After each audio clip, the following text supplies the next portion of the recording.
भारतातील शेतमाल विक्री व्यवस्थेची सद्यस्थिती ही आपण पाठीमागच्या तासाला पाहिले आहे की सद्यस्थिती शेती व्यवस्थेची अतिशय प्रतिकूल आहे. त्यात अजून सुधारणा होण्याची गरज आहे. आणि यानंतर आपल्याला अभ्यासक्रमात आहे ते म्हणजे भारतातील शेतमाल विक्री व्यवस्थेतील समस्या, problems of agricultural marketing in India, किंवा भारतातील शेतमाल विपणन व्यवस्थेतील समस्या किंवा अडचणी किंवा प्रश्न. ॲग्रिकल्चरल मार्केटिंग म्हणजेच खरेदी विक्री, शेतीमालाची खरेदी विक्री. विपणन हा पण शब्द आहे त्यासाठी, आणि खरेदी विक्री हा पण शब्द आहे त्यासाठी. भारताच्या शेतमाल खरेदी विक्री व्यवस्थेतील समस्या अडचणी काय आहेत त्याचा अभ्यास आपल्याला आजच्या या प्रकरणामध्ये करायचा आहे. भारतात शेतमाल विक्री व्यवस्थेत अनेक अडचणी आहेत, अनेक प्रश्न आहेत, अनेक समस्या आहेत. त्या पुढील प्रमाणे आहेत. त्यामध्ये पहिलं म्हणजे डिफेक्ट्स इन ॲग्रिकल्चरल सेल. शेतमाल विक्री व्यवस्थेतील दोष खूप आहेत शेतमाल विक्री व्यवस्थेमध्ये. एक म्हणजे शेतीमालाची विक्री भारतात खेडेगावातच होते. त्याचबरोबर शेतमाल उत्पादित झाल्या सगळे शेतकरी आपला शेतीमाल बाजारपेठेमध्ये आणतात आणि त्यामुळे मागणीपेक्षा पुरवठा जास्त होतो. आणि अर्थव्यवस्थेचं हे तत्त्व आहे की जेव्हा मागणीपेक्षा पुरवठा एखाद्या वस्तूचा जास्त होतो तेव्हा त्या वस्तूच्या किमती कमी होतात. परिणामी एकाच वेळी सर्व शेतकऱ्यांचा शेतीमाल विक्रीसाठी बाजारात आल्यामुळे शेतीमालाची किंमत कमी होते. त्यामुळे शेतकऱ्यांचे नुकसान होते. तसेच शेतकरी आपला शेतीमाल स्थानिक बाजारपेठा, आठवडी बाजार, यात्रा, जत्रा याच्यामध्ये शेतमाल विक्रीसाठी आणतात आणि त्यामुळे कमी किमतीला शेतमालाची या ठिकाणी विक्री होते. त्यांना नीट किंमत माहीत नसते शेतकऱ्यांना आपल्या शेतीमालाची. जवळजवळ 35 ते 50% शेतीमालाची विक्री ही साधारणपणे खेडेगावातच होते आणि त्यामुळं शेतकऱ्यांच्या शेतीमालाला योग्य भाव मिळत नाही. तसंच शेतकऱ्यांनी आपला शेतीमाल पिकवण्याच्या आधी गावातील सावकारांकडून कर्ज घेतलेले असते आणि त्यामुळे त्यांना कर्जाच्या परतफेडीसाठी सावकारांच्याकडून सतत विचारणा होत असते. त्यामुळे शेतीमाल बाजारात आल्या शेतकरी तो विकतात, मिळेल त्या भावाला विकतात आणि सावकाराचे देणे परत फेडण्याचा ते प्रयत्न करतात. यामुळं सगळ्या शेतकऱ्यांनी एकाच वेळी माल त्यांचा मार्केटमध्ये येतो आणि शेतीमालाच्या किमती कोसळतात. त्यामुळे शेतकऱ्याला अत्यंत अल्पभाव मिळतात आणि त्यामुळे शेतकरी वर्गाचे मोठ्या प्रमाणावरती नुकसान होते. म्हणजे शेतीमालाची दोषपूर्ण विक्री व्यवस्था आहे की स्थानिक ठिकाणीच शेतकरी शेतीमाल विकतात, यात्रा जत्रातच विकतात. ते अडाणी आहेत, निरक्षर आहेत. अनेक रूढी, परंपरा, प्रथा यांचा पगडा शेतकऱ्यांच्यावरती, अनेक अंधश्रद्धांचा पगडा आहे आणि त्यामुळे मिळेल त्या किमतीला ते शेतीमाल विकतात आणि त्यांचे त्यामुळे नुकसान होते. त्यानंतर दुसरा मुद्दा येतो म्हणजे इनॲडिक्वेट स्टोरेज फॅसिलिटी. शेतीमाल साठवणुकीच्या शास्त्रीय सोयींचा अभाव आहे, म्हणजे अपुऱ्या शास्त्रीय सोयी. शेतमाल साठवण्याच्या शास्त्रीय सुविधा भारतीय शेतकऱ्याकडे उपलब्ध नाहीत. उदाहरणार्थ आपल्या देशात सगळ्यात जास्त कांदा हा महाराष्ट्रात पिकतो आहे. महाराष्ट्रात सगळ्यात जास्त नाशिक जिल्ह्यात. लासलगाव ही कांद्याची एक मोठी बाजारपेठ आहे. ती भारतातीलच नाही तर आशिया खंडातील कांदा या शेतमालाची सर्वात मोठी बाजारपेठ लासलगावला, नाशिक जिल्ह्यात. मोठ्या प्रमाणावर कांद्याचे उत्पादन तिथे घेतले जाते. अर्थात आता कांदा साठवण्यासाठी शास्त्रीय सोय उपलब्ध पाहिजे. त्यासाठी कांद्याच्या चाळी असतात, मग कांद्याच्या चाळीमध्ये कांदा शेतकऱ्यांनी साठवला पाहिजे, पण तशी सोय अनेक शेतकऱ्याकडे नसते आणि त्यामुळे ते लगेच आपला माल विकतात. म्हणजे गोडाऊनमध्ये धान्य ठेवलं पाहिजे. वेअर हाऊसिंग फॅसिलिटीजचा अभाव आहे. अन्नधान्य असेल तर ते गोडाऊनमध्ये साठवता आलं पाहिजे, परंतु शेतकऱ्याकडे अशी गोडाऊन्स नसतात. शेतकऱ्याला राहण्यासाठीच घर मुळात नसते आणि त्यामुळे शेतमाल साठवणुकीची अवस्था अत्यंत वाईट आहे. बराच शेतमाल हा उघड्यावरच साठवला जातो आहे, बाहेर साठवला जातो आहे. एवढंच नाही तर आपल्या राज्यात साखरेचं उत्पादन जास्त होते महाराष्ट्रात, देशात.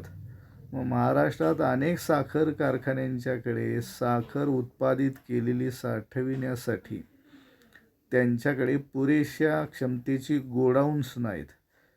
गोडाऊन्स नसल्यामुळं अनेक कारखाने आपली साखर बारदानामध्ये किंवा पोत्यामध्ये भरून बाहेर मैदानात उघड्यावरती साखर ठेवतात आणि त्याच्यावरती ताडपत्रीने केवळ झाकले जाते. प्लॅस्टिकच्या कागदाने त्याला झाकले जाते. पण बऱ्याच वेळेला मोठं वादळ आल्यानंतर तो प्लास्टिकचा कागदही उडून जातो आणि तेव्हा अनेक साखर कारखान्यांची साखर पावसात भिजलेली आहे. हे झालं साखर कारखान्यासारख्या मोठ्या संस्थेची ही अवस्था आहे. तर लहान इतर शेतकरी जे आहेत त्यांना शेतमाल साठवण्यासाठी गोडाऊन्सची व्यवस्था नाही.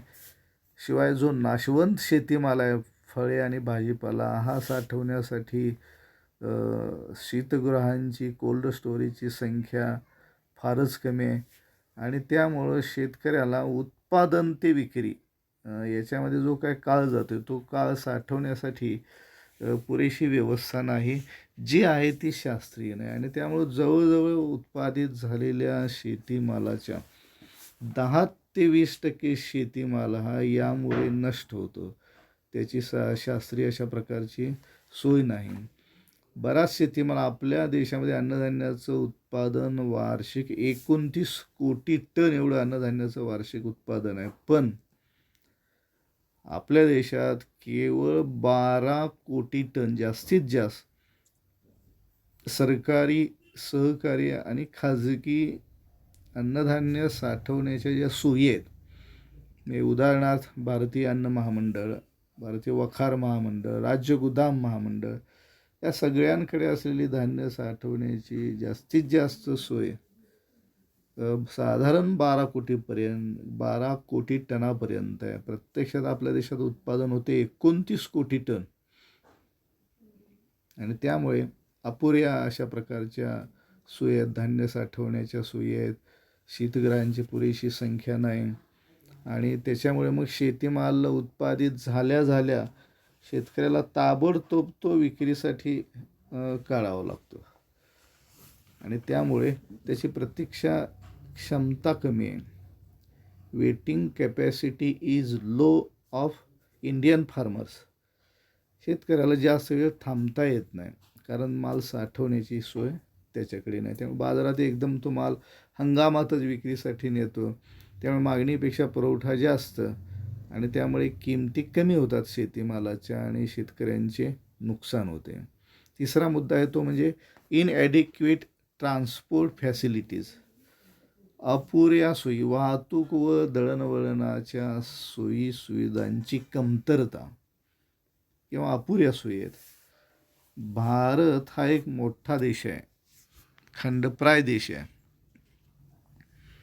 आणि एवढ्या मोठ्या देशात हजारो किलोमीटर एका ठिकाणाहून दुसऱ्या ठिकाणी शेतीमाल पोहोचवण्यासाठी वाहतुकीच्या साधनांची पुरेशी उपलब्धता देशात नाही. पक्के रस्ते असावे लागतात. त्याचबरोबर रस्ते वाहतुकीची सोय, जलवाहतुकीची सोय आणि विमान वाहतुकीची सोय आवश्यक आहे. पण आपल्या देशामध्ये पुरेसे पक्के रस्ते दर चौरस किलोमीटरला कमी प्रमाणात उपलब्ध आहेत. जे आहेत त्यांची दुरुस्ती लवकर होत नाही, देखभाल होत नाही आणि त्यामुळे शेतीमाला रस्त्याच्या वाहतुकीतच शेतमाल बराचसा त्याची प्रत खालावते. उदाहरणार्थ जर द्राक्षे निर्यातीसाठी आवश्यक असणारी द्राक्षे जर शेतापासून शेतकऱ्याच्या बंदरापर्यंत वाहतूक करण्यासाठी कंटेनरची उपलब्धता आहे. कंटेनर तो कोल्ड असणारा कंटेनर पण आहे. त्याच्यामध्ये ती व्यवस्था आहे. परंतु बऱ्याच वेळेला रस्ते पुरेसे चांगल्या प्रकारचे पक्के रस्ते ग्रामीण भागात नसल्यामुळं कंटेनर ग्रामीण भागातून हायवेपर्यंत जाईपर्यंत त्या रस्त्याच्या हादऱ्यांच्यामुळं द्राक्षातील मणी घडापासून बाजूला जातात आणि त्याची प्रत खालावते. ही आजची परिस्थिती आहे. निर्यात होणाऱ्या शेतीमालाला म्हणजे बांधापासून ते बंदरापर्यंत शेतमाल वाहतूक करण्यासाठी रस्ते, रेल्वे, पुरेशी साधनं पाहिजेत, कंटेनर उपलब्ध पाहिजेत आणि ते एसीने युक्त सोयीसुविधांनी असले पाहिजेत कंटेनर. असं असेल तरच शेतीमालाला योग्य दर मिळतो, अन्यथा मिळत नाही. आणि तेव्हा वाहतुकीच्या साधनांचा अभाव आहे, त्याची कमतरता आपल्या देशामध्ये आहे आणि त्यामुळे शेतीमालासाठी योग्य दर मिळत नाही. भारतामध्ये रेल्वे च्या सोयीचा किंवा सगळ्यात स्वस्त जलवाहतूक आहे. परंतु नद्यांची आणि बंदरांची चांगल्या उपलब्धता कमी असल्यामुळं नद्यांना बारमाही पाणी लागते. दक्षिण भारतातल्या नद्यांना पाणी बारमाही नाही आणि त्यामुळं जलवाहन एक नद्या असूनही जलवाहतुकीचा वापर केला जात नाही. सगळ्यात स्वस्त वाहतूक आहे ती. त्यामुळे माल एका ठिकाणाहून दुसऱ्या ठिकाणी उत्पादकापासून ते ग्राहकापर्यंत फ्रॉम फार्मर टू कस्टमर माल कमीत कमी वेळेत नेला तर मालाची प्रत दर्जा चांगला राहतो, शेतकऱ्याला त्याचे योग्य पैसे मिळतात. परंतु या सगळ्या साधनांच्या अभावी शेतकऱ्यांना मग कमी किमतीत माल विकावा लागतो आणि त्याचे नुकसान होते. त्यामुळे वाहतूक व्यवस्था देशामध्ये सुदृढ असली पाहिजे शेतीमालाची. त्यासाठी सरकारने मोठ्या प्रमाणावर प्रयत्न केले पाहिजेत. चेन ऑफ मीडिएटर्स, मध्यस्थांची मोठी साखळी. शेतमाल विक्री व्यवस्थेत भारतात मध्यस्थ जास्त संख्येने आहेत. त्यामुळे मध्यस्थांची संख्या बऱ्याच वेळा 9 ते 10पर्यंत आहे. ते शेतीमाल उत्पादकापासून ग्राहकाजवळ जाईपर्यंत जर समजा 4, 5, 8, 9, 10 असे मध्यस्थ असतील तर त्या प्रत्येक मध्यस्थांचे कमिशन वेगवेगळे असते आणि त्यामुळे ती रक्कम शेतीमालाच्या मूळ किमतीपेक्षा ती रक्कम जास्त होते आणि त्यामुळे शेतकऱ्याला प्रत्यक्षात कमी भाव मिळतो आणि मध्यस्थांनाच या ठिकाणी जास्त पैसे मिळतात. मध्यस्थ जास्त संख्येनं असल्यामुळं शेतीमाल या ठिकाणी मोठ्या प्रमाणावरती शेतीमालाला योग्य अशा प्रकारची किंमत मिळत नाही. जी किंमत मिळते त्यातला मोठा हिस्सा या मध्यस्थांनाच जातो. कच्चा आडत्या, पक्का आडत्या, दलाल, किरकोळ व्यापारी, होलसेल व्यापारी, पुन्हा उत्पादक असे अनेक मध्यस्थांची संख्या. प्रत्येकाचं कमिशन वजा केलं तर प्रत्यक्षात शेतकऱ्याला त्यामुळे कमी किमतीला माल विकावा लागतो, कमी किंमत मिळते शेतकऱ्याला मालाची आणि या मध्यस्थांनाच जास्त किंमत मिळते. त्यामुळे शेतकऱ्यांना शेती करणे हा व्यवसाय, शेती हा व्यवसाय शेतकऱ्यांचा तोट्याचा झालेला आहे, परवडत नाही अशी परिस्थिती आहे. त्यामुळं हा एक दोष आहे मार्केटमधला की मध्यस्थ संख्येनं जास्त आहेत. उत्पादकाला पैसे, मालाचे पैसे, जास्त पैसे हे उत्पादकाला मिळाले पाहिजेत, परंतु ते न होता उत्पादकापेक्षा मध्यस्थांना जास्त पैसा जातो आणि त्यामुळे शेतकरी आणि उत्पादक हे दारिद्र्य अवस्थेत राहतात, प्रतिकूल अवस्थेत राहतात. त्यामुळे शेतीचा विकास होत नाही. त्यानंतरचा मुद्दा आहे तो म्हणजे इनडेप्टेडनेस ऑफ फार्मर्स. भारतीय शेतकरी कर्जबाजारीपणा आहे शेतकऱ्याचा. शेतकरी कर्जबाजारी असल्यामुळे त्याला शेतीमाल उत्पादन केल्या ताबडतोब बाजारपेठेत त्याला विकावा लागतो. कारण सावकार, बँका, पतसंस्था या त्याच्या पाठीमागे वसुलीसाठी लागलेले असतात आणि त्यामुळे त्यांचे कर्जाचे हप्ते परत फेडण्यासाठी माल उत्पादित झाल्या तो मार्केटमध्ये आणतो. सगळे शेतकरी हाच प्रकार करतात आणि त्यामुळे मार्केटमध्ये प्रमाणापेक्षा मागणीपेक्षा जास्त पुरवठा होतो त्या मालाचा. त्यामुळे त्या शेतीमालाच्या किमती कमी होतात. काही वेळेला त्या किमती वेगाने कोसळतात. त्यावेळी शेतकऱ्यांचे जास्त नुकसान होते शेतकऱ्यांचा यामुळं तोटा होतो. आणि म्हणून भारतीय शेतकरी हे कर्जबाजार आहेत. असे एक म्हटलं जातं की भारतीय शेतकऱ्याच्या कर्जबाजारीपणाबद्दल असे विधान केले जाते की भारतीय शेतकरी कर्जात जन्मतो, कर्जातच जगतो आणि कर्जातच मरतो. तो जन्माच्या आधी त्याच्या वडिलांनी कर्ज घेतलेलं असते, ते वारसा हक्कानं मुलग्याकडे ट्रान्सफर होते आणि तोट्याचा असा अडचणीचा व्यवसाय असल्यामुळे शेती करणं त्याला कधी फायद्याचं ठरत नाही. त्याचा जन्म जातोय कर्ज फेडण्यात आणि ते फिटत नाही, त्यातच त्याचा मृत्यू होतो असं वर्णन केलं जातं. हे शेतकरी कर्जबाजारी आहेत आणि विशेष म्हणजे भारतीय शेतकऱ्यांनी बरीचशी घेतलेली कर्ज ही सावकाराकडनं घेतलेली आहेत. त्यामुळे खाजगी सावकारांच्या कर्जामध्ये अनेक दोष आहेत.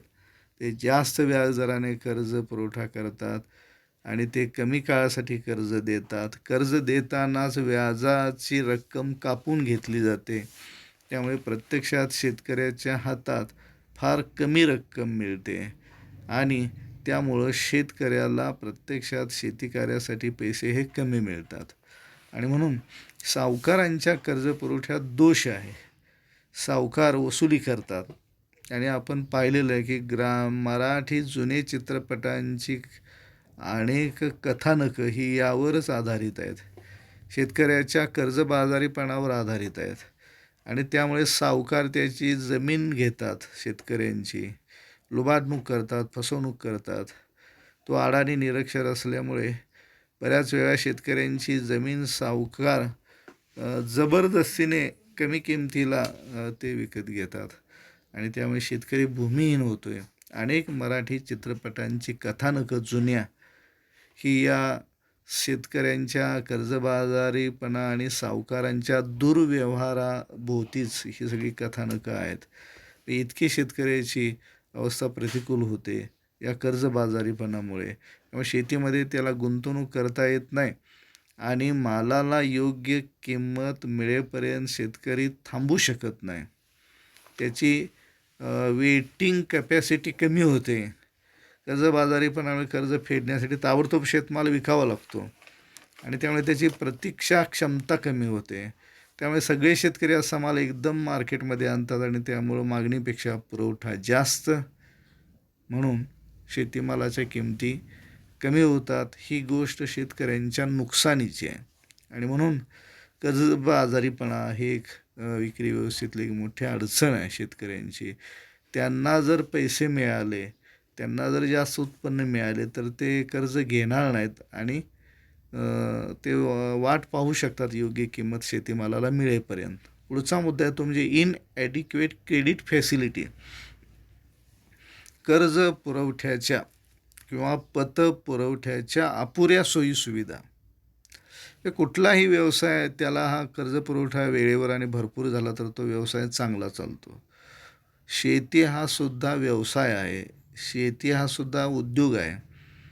पण शेती या व्यवसायाला वेळेवर आणि पुरेसा कर्जपुरवठा बँकांच्याकडनं उपलब्ध होत नाही आणि त्यामुळं शेतकरी अडचणीत येतात. त्यामुळे त्यांच्याकडनं गुंतवणूक पुरेशी योग्य वेळी होत नाही. त्यामुळे उत्पादन कमी होते आणि त्यांना कमी उत्पन्न मिळते. म्हणून कर्ज पुरवठ्याच्या या अपुऱ्या सोयीसुविधा आपल्या देशामध्ये शेतकऱ्यांच्यासाठी आहेत आणि त्यामुळे शेतकऱ्यांना शेतीमध्ये कायमस्वरूपी गुंतवणूक करता येत नाही आणि अपुऱ्या अशा प्रकारच्या सोयी असल्यामुळे ताबडतोब सावकारी कर्ज त्यानं घेतलेलं असते आणि किंवा उसनवार पैसे घेतलेले असतात, नातेवाईकाकडून पैसे घेतलेले असतात, मित्रमंडळीकडून घेतलेले असतात किंवा पाहुणे मंडळीकडून त्यानं पैसे उसनवार घेतलेले असतात. त्यामुळे शेतीमालाचे उत्पादन झाल्या तो आपला माल बाजारात विक्रीसाठी आणतो. असे अनेक शेतकरी करतात. त्यामुळे बाजारामध्ये मागणीपेक्षा त्या वस्तूचा पुरवठा जास्त होतो. त्यामुळे त्या शेतीमालाच्या किमती मग त्यामुळे कमी होतात. याला कारण शेतकऱ्याला मिळणाऱ्या ज्या पतपुरवठ्याच्या सोयी आहेत त्या अपुऱ्या आहेत. भारतात बँकिंगच्या सोयीसुविधा वाढल्या पाहिजेत. बँकांनी मोठ्या प्रमाणावरती शेतकऱ्याला कर्जपुरवठा केला पाहिजे. त्यानंतर माल प्रॅक्टिसेस इन मार्केट, शेतीमालाच्या खरेदी विक्री व्यवस्थेत, बाजार व्यवस्थेमध्ये गैरव्यवहार जास्त होतात. म्हणजे दलालांच्याकडून, मध्यस्थांकडून, आडत्यांच्याकडून शेतीमालाचा दर ठरवत असताना ते अपारदर्शक व्यवहार आहे आणि त्यामुळे रुमालामध्ये हात झाकून आणि त्या बोटांची हालचाल करून या मध्यस्थ हे व्यापाऱ्यांना माल विकतात. सांकेतिक भाषा असते ती. त्यामुळे शेतकऱ्यांना ते कळत नाही आणि त्यामुळे शेतकऱ्यांची फसवणूक मार्केटमध्ये या पद्धतीने केली जाते. असे अनेक गैरव्यवहार होतात. त्यानंतर शेतकऱ्यांचं जे उत्पन्न असते, मालाची किंमत असते, त्यातून अनावश्यक कपाती केल्या जातात. उदाहरणार्थ धर्मादाय कपात केली जाते. धर्मादाय देणग्या देणे, तोलाई, हमाली, त्यानंतर शुल्क किंवा स्थानिक शुल्क, जकात, अशा प्रकारे अनेक रकमांची कपात केली जाते या शेतकऱ्यांच्याकडनं आणि त्यामुळे अशा प्रकारच्या अनावश्यक आणि अनेक कपाती केल्यामुळे शेतकऱ्यांना आपल्या मालासाठी कमी उत्पन्न मिळते आणि यामुळे हा एक प्रकारे बाजारपेठेतला गैरव्यवहार आहे. फसवणूक होते मार्केटमध्ये, वजनांच्यामध्ये बऱ्याच वेळेला फसवणूक होते. सध्या आता आपल्या राज्यात गाजणारा शेतीमालाच्या वजनाबद्दलचा प्रश्न म्हणजे ऊसाच्या ट्रॉलीचं किंवा ऊसाच्या ट्रकचं वजन. अनेक साखर कारखाने वजन काट्यामध्ये सदोष अशा प्रकारची व्यवस्था आहे अशी शेतकऱ्यांचा आक्षेप आहे आणि त्यामुळे अनेक साखर कारखाने ऊसाच्या ट्रॉलीचे वजन, साखर कारखान्यांचा वजन काटा सदोष आहे. आत्ताचा त्यांचा जो वजन काटा आहे तो सदोष अशा प्रकारची टीका साखर कारखानदारांच्यावरती केली जाते आणि त्यामुळं असे जर समजा या इलेक्ट्रॉनिक वजन काठे जर ॲडजस्ट केलेले असतील तर त्यामुळे शेतकऱ्यांचे नुकसान होते. त्यांचा जास्त माल जातो आणि त्याचा दर मात्र त्यांना मिळत नाही. अशा पद्धतीनं शेतीमालाच्या खरेदी विक्रीमध्ये हा एक दोष आहे की मार्केटमधले हे गैरव्यवहार आहेत. मध्यस्थाकडनं केले जाणारे गैरव्यवहारच काय, गैरव्यवहार खरेदीदाराकडनं केलेले जाणारे आहेत आणि त्यामुळे शेतकऱ्याला तेवढ्या प्रमाणात उत्पन्न कमी मिळते. अशा अनावश्यक कपाती म्हणजे ऊसकरी शेतकऱ्यांच्याकडनं कमी करावी यासाठी शेतकरी संघटनेनं आंदोलनं केली अनेक आणि त्यामुळे बऱ्याचशा अनावश्यक कपाती यामुळं या शेतकरी संघटनांच्या आंदोलनांच्यामुळं कमी झालेल्या आहेत. आपल्या राज्यात विशेषतः ऊस उत्पादक शेतकऱ्यांच्यासाठी, त्यानंतर दूध उत्पादक शेतकऱ्यांच्यासाठी या ठिकाणी अनेक आंदोलनं शेतकरी संघटनांनी केलेली आहेत. त्यातलं हे एक कारण आहे की गैरव्यवहार बाजारपेठेमध्ये मोठ्या प्रमाणावरती होत असतात.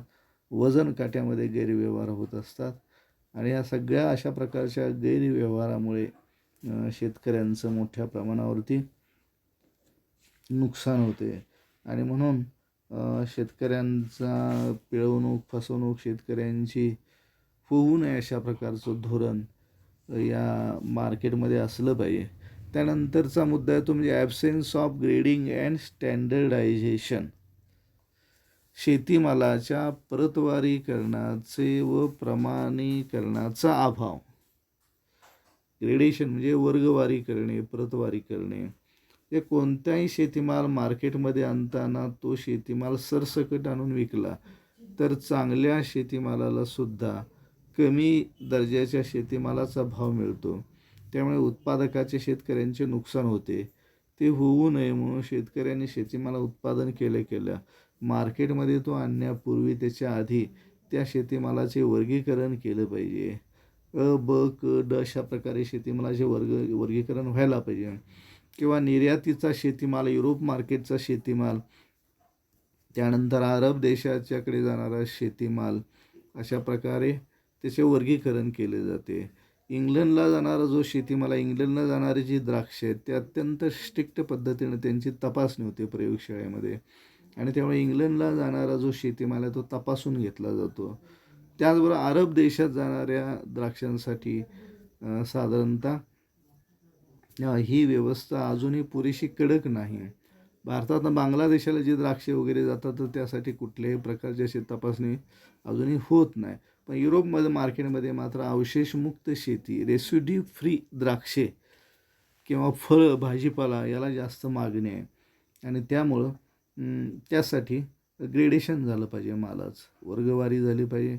मालाचं ग्रेडेशन झाल्यामुळं चांगल्या मालाला जास्त किंमत मिळते आणि हलक्या प्रतीच्या मालाला कमी किंमत मिळते आणि म्हणून ग्रेडेशन करणं आवश्यक. ग्रेडेशन करण्यामध्ये शेतकऱ्यांचा फायदा आहे. वर्गवारी केली पाहिजे आणि शेतीमालाची आणि तरच शेतकऱ्यांना आपल्या उत्पन्नापैकी जास्त हिस्सा यामुळे मिळेल. पण बऱ्याच वेळेला आपल्याकडे ह्या प्रमाणीकरणाचा आणि श्रेणीकरणाचा अभाव आहे. चांगल्या प्रकारचा शेतीमाल असेल तर त्याला ॲग्मार्क असा शिक्का दिला जातो, AGMARK. ज्या शेतीमालावरती ॲग्मार्क असा शिक्का दिलेला आहे तो शेतीमाल चांगला आहे अशा प्रकारचं समजलं जातं आणि त्यामुळे त्याला दर चांगला मिळतो. आपल्याकडं शेतीमाल बऱ्याच वेळेला कोलकात्याकडनं अनेक व्यापारी इथे येतात आणि ते सांगली आणि परिसरात थांबून या ठिकाणी मोठ्या प्रमाणात खरेदी करतात शेतीमालाची, विशेषतः द्राक्षांची.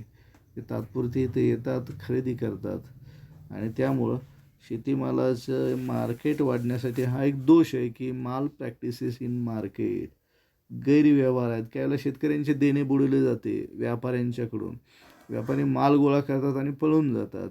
द्राक्षासारख्या पिकांच्यामध्ये शेतकऱ्यांना फसवण्याचे काम काही ठिकाणी व्यापारी करतात. त्यामुळे या फसवणुकीला बळी पडलेल्या शेतकऱ्याचं नुकसान होतं मोठ्या प्रमाणावरती. याचा पोलीस तपास लवकर होत नाही आणि झाला तर त्याला बऱ्याच वेळेला आपल्याला उपस्थित राहावे लागते. न्याय उशिरा मिळतो आणि म्हणून या मार्गाकडे कोण जास्त जात नाही. त्यानंतर absence of grading and standard हे आपण बघितलं की ॲग्मार्क असा शिक्का मारल्यानंतर त्या शेतीमालाला निर्यातीसाठी या ठिकाणी त्याचे प्रमाणीकरण होते, त्याला प्राधान्य दिले जाते. अवशेष मुक्त शेतीमाल, फळे, भाजीपाला याला युरोप मार्केटमध्ये मोठी मागणी आहे आणि त्यामुळं अवशेषमुक्त मालाचे उत्पादन होण्यासाठी ज्या कंपन्या, विक्रेते, व्यापारी शेतकऱ्यांना मार्गदर्शन करतात, तज्ज्ञ मेळावे वगैरे बोलवतात तज्ज्ञांचे आणि निर्यात दर्जाचा शेतीमाल उत्पादित व्हावा यासाठी द्राक्ष पिकाच्या बाबतीत आतापासूनच शेतकरी काळजी घेत आहेत. जवळजवळ आपल्या जिल्ह्यात, सांगली जिल्ह्यात 1.5 लाख एकर द्राक्षांची बाग आहे व द्राक्ष या पिकाचं अर्थकारण मोठं आहे आणि म्हणून या मोठ्या असणाऱ्या अर्थकारणाच्या याच्यासाठी जवळजवळ 400 कोटींची गरज आहे. प्रत्यक्षात तेवढा कर्जपुरवठा झालेला नाही आणि त्यामुळं उत्पादक आणि शेतकऱ्यांचे नुकसान होते की पुरेसं अशा प्रकारची व्यवस्था त्याला निर्माण करता आली पाहिजे. Absence of grading and standardisation त्याचा अभाव. आता काही शेतकरी हा मार्ग अनुसरायला लागलेले आहेत, पण अजून अनेक ग्रामीण भागामध्ये प्रमाणीकरण व श्रेणीकरणाच्या सोयीसुविधांचा अवलंब केला जात नाही आणि त्यामुळे व्यापारी वर्ग आपल्याला अधिक उत्पन्न मिळवण्यासाठी उत्पन्न मिळवण्याच्या मार्गापासून तो वंचित होतो. हे 8 मुद्दे आहेत की शेतमाल खरेदी विक्री व्यवस्थेतील हे दोष आहेत. दोषपूर्ण विक्री व्यवस्था, त्यानंतर स्टोरेज कॅपॅसिटी कमी आहे, अपुरी आहे. ट्रान्सपोर्ट कॅपॅसिटी अपुरी आहे. चेन ऑफ मध्यस्थांची मोठी संख्या आहे. शेतकऱ्यांचा कर्जबाजारीपणा मोठा आहे. ते इनॲड्युकेट क्रेडिट फॅसिलिटी, कर्ज पुरवठा होत नाही शेतकऱ्यांना. कर्जबाजारीपणा आहे. बाजारामध्ये गैरव्यवहार मोठ्या प्रमाणावर केले जातात आणि प्रमाणीकरण व पथकारणाच्या सोयीसुविधांची कमतरता आपल्या देशामध्ये अभाव आहे आणि त्यामुळे आपल्याला जास्तीत जास्त शेतमाल आपला मग निर्यात होत नाही. या अडचणी आहेत निर्यातीमधल्या आणि म्हणून अशा प्रकारे प्रमुख 8 मुद्द्यांच्या आधारे आपल्याला भारतीय शेती अर्थव्यवस्थेतील समस्या किंवा अडचणी सध्याचे या आपण जाणून घेतल्या आहेत. पुढच्या तासाला अजून याच्यातील राहिलेले जे काही मुद्दे आहेत त्याच्यावरतीच आपण फोकस करणार आहोत. शेतीमाल या ठिकाणी काय अडचणी आहेत भारतीय शेतीमालाच्या विक्री व्यवस्थेत याची चर्चा आणखी पुढील तासाला आपण करणार आहोत. धन्यवाद.